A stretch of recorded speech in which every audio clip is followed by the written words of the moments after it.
Our bread dough's looking pretty good.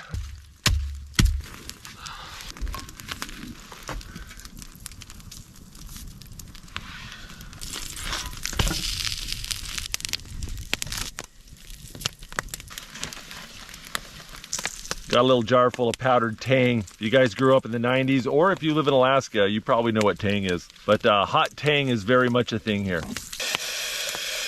Hot tang in a cow horn mug with substantial amounts of ash floating in it. Oh, that's hot. Add a little snow. I really like this mug. I made it out of a cow horn.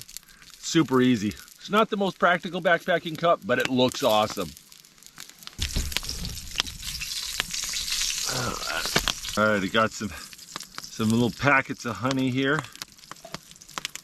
Warm campfire bread with melted butter and honey. It's amazing. Every time I think about campers eating instant oatmeal for breakfast, it makes me sad.